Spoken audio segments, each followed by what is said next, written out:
guys, welcome back to my channel here. This is Pedro Fame. We are back with another one. This is going to be a sports video for you guys. The NBA draft is happening tonight, so I decided to do something fun for you guys and give you guys my top 7 prospects and where I think they're going to be going in the draft. So this is going to be number 1. I have Jamal Smith Jr. out of Auburn. He's to me is the number 1 prospect overall. He has the best skill set to become an NBA superstar at the next level. I don't think this draft is full of NBA superstars. It's full of steals, potential guys that could play big roles on championship teams, like role players. I don't really, and I see a couple of starters. I don't see a whole lot of stars in this draft, or even potential stars. But I do see enough Jamal Smith to where I can say he could be a potential superstar. Number 2, I have Paolo Banchero. He is an absolute stud out of Duke University. He's going to be similar to a Julius Randle in terms of he's going to give you 17, 18 points per game in the NBA with around 8 to 9 rebounds, or 7 to 8 rebounds, I'm sorry. Playing the power forward position. Pretty much my comp really is honestly Julius Randle for Paolo Banchero, which is a high-level starter, potential star, like could get an all-star once or twice in his career, but is generally recognized as a high-end starter.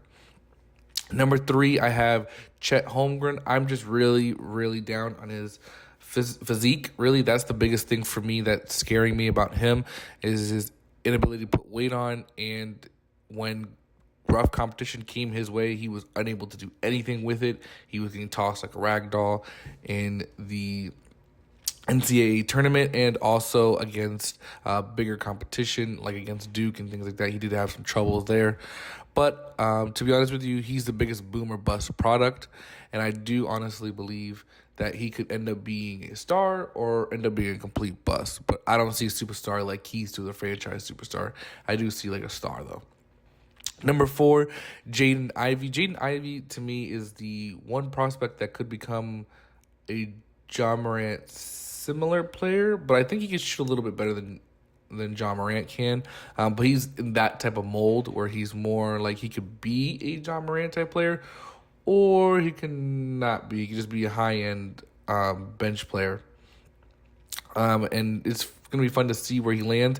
He is pretty athletic, not as athletic as John Morant, not as good as a passer as John Morant, but he is a better shooter than John Morant, and he does attack pretty well.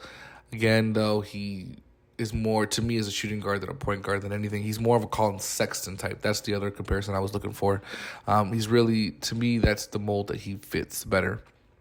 Number 5, I have Dyson Daniels out of the G League Ignite team. I think he was the best player on the G League Ignite team, and you're going to see another player from a G League Ignite team that's on here as well later on down the list. But number 5, Dyson Daniels, absolutely a great player.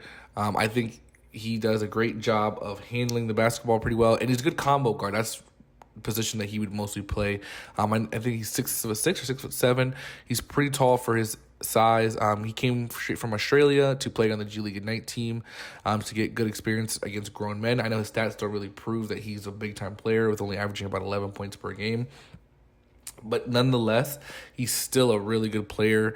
He's still a guy that I would say watch out for if you're going to be playing against him, as he could end up becoming a pretty good starter in this league. Number 6 is a very unknown prospect. He's the biggest boom or bust prospect in his entire draft. Him and Chet Holmgren could swap with that one. But his name is Shaden Sharpe.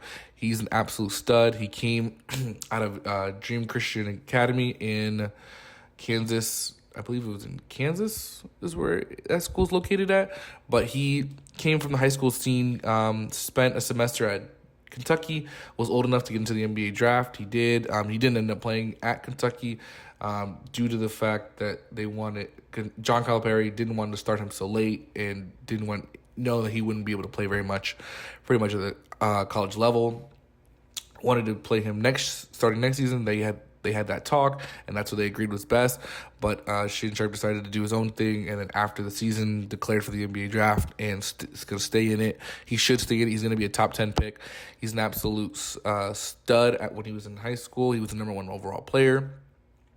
He is a really good player, but I don't know if being away from basketball for as long as he has been is going to be helpful for him. He needs to go to a team that's more of a winner that can, gradually put him along, like put him at 15 minutes a game, that give him 10 to 15 minutes a game. That's a fringe playoff contender. I think that's the team that he needs to go to, and a good organization with a tough head coach would be very helpful for him. And number 7 is going to be Jaden Hardy, the G League Ignite player that led them in scoring. Now, he didn't do that efficiently, and you can see off of his stats, I think he shot like 34 to 36% field goal range. He was absolutely awful, which tanked his stock very much so. I think they project him in the mid to late teens. I still think he's a big-time shot maker and a big-time shot taker in Jaden Hardy, and I think he reminds me, honestly, a lot of like a Devin Booker, Damian Lillard type mold, where Damian Lillard's attitude, but with Devin Booker's type of stroke, he has an unbelievable ability to just take that shot whenever he needs to take that shot. And he does hit some big-time shots now. He's woefully inconsistent. He's going to need a lot of work to become more consistent with his 3-ball, with his shot selection in general, and he needs to learn when to get to the hoop, because I think that was something that he struggled with a lot. And he is a shooting guard. He's a little bit smaller shooting guard at being 6'4", but I think he's somebody who can definitely show you why he's a Big Ten player. Also similar to Bradley Beal in a way as well. I could definitely see the Bradley Beal comparisons. All right. Thank you guys for watching my latest video. Make sure to like, subscribe, and hit the notification bell, and I'll see you guys in the next one. Peace.